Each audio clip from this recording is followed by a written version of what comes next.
Vacancy नहीं है जो बिना करप्शन के हुआ हो, मतलब बिना पेपर लीक का कोई भी वैकेंसी सक्सेसफुल हुआ। आज तक जितने फॉर्म आए हैं, चाहे वह एसएससी सीजीएल हो, चाहे वह कोई भी वैकेंसी हो, हमारे राज्य पर आज तक एक भी मतलब फॉर्म सक्सेसफुल नहीं हुआ है बिना मतलब करप्शन का। अगर आपके पास पैसे हैं तो आप हमारे झारखंड राज्य पर आइए और आप नौकरी को आप कंपटीशन करके नहीं ले सकते हैं। आपको यहाँ पर नौकरी खरीदना पड़ता है। अगर आपके पास पैसे है तो आपको नौकरी मिल जाएगा। कुछ इस प्रकार से हमारे झारखंड राज्य पर करप्शन चलता है, और करप्शन इस लेवल पर होता है कि दोस्तों मैं आपको बता दूं, एक मतलब जिला हमारा दुमका, जहाँ पर सिर्फ मतलब रजिस्टर जो कोयल माइंस है, जो कोयल खदान है, वो मात्र 7 गो है, जबकि वहां पर जो कोयला खदान चलता है वो 352 गो ऐसे कोयला खदान है जो माफियाओं के द्वारा चलाया जाता है। तो आखिर इस पर सरकार कोई भी एक्शन क्यों नहीं ले रही है? आखिर सरकार से बड़ा माफिया तो नहीं हो सकता है ना।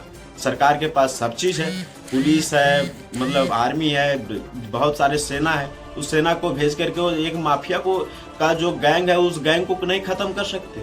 वहां पर 352 ऐसे कोयला खदान है जो अनलीगल तरीके से चलाया जा रहा है। मात्र सिर्फ एक जिला है दुमका, 352 कोयला खदान को वहां पर अनलीगल तरीके से चलाया जा रहा है। प्रत्येक दिन 8 करोड़ का करप्शन हो रहा है। इस करप्शन को रोकेगा कौन?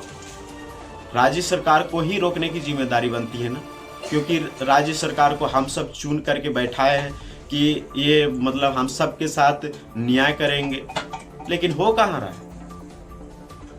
तो ये सारी चीजें हैं जिसके वजह से आज हमारे राज्य पर करप्शन के वजह से बेरोजगारी है। हमारे राज्य पर कोई चीज की कमी नहीं है। आप यहाँ पर देख सकते हैं खनिजों का भंडार है हमारे राज्य पर। कोई ऐसा खनिज नहीं है जिस खनिज का आप नाम जानते हैं और वो हमारे झारखंड पर नहीं है। हर चीज है, कोयला, मैग्नीशियम, अबरक, तांबा, सोना, चांदी, हर चीज पाया जाता है। उसके बाद भी आज हम निचले स्तर पर आते हैं। क्या कीजिएगा? ये हम सब का ही देन है कि हम एक अच्छी सरकार नहीं चुन पा रहे। हमारे राज्य पर 4 करोड़ 5 करोड़ की आबादी पर हम एक अच्छी सरकार नहीं चुन पा रहे।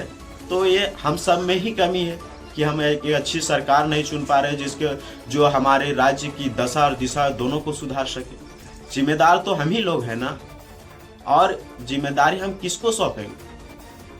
जिम्मेदार तो हम ही लोग हैं। हमारे यहाँ मतलब जाति के आधार पर वोट होता है, हम जाति के आधार पर वोट देते हैं। ये हमारा जात का है, ये आदिवासी है, तो हम इसी को वोट देंगे, इसी को जिताएंगे, यही सरकार बनेगा, तभी हमारे मतलब कल्याण होगा। तो हम ही वोट दे रहे हैं, हम ही उसे मतलब मुख्यमंत्री बना रहे हैं। तो बेचारा करप्शन कर रहे हैं, उनके पास जेबें भर रही है। मुख्यमंत्री की सैलरी 1-1.5 लाख रुपया होता है, लेकिन हमारे मुख्यमंत्री के पास अभी करोड़ों अरबों की आपको जमीन, गाड़ी, ये सारी बैंक बैलेंस, ये सारी चीजें मिल जाएगी। अरबों रुपये कहाँ से आते हैं? करप्शन से आते हैं। आपको भी पता होगा कि मुख्यमंत्री की सैलरी कितना होगा। आप गूगल पर सर्च कर लीजिएगा, 1-1.5 लाख से ज़्यादा नहीं है बताएगा गूगल, या फिर 1-1.5 लाख से ज़्यादा मुख्यमंत्री की सैलरी नहीं है। उसके बाद भी आज मुख्यमंत्री के पास अरबों करोड़ों रुपया आपको मिलेगा।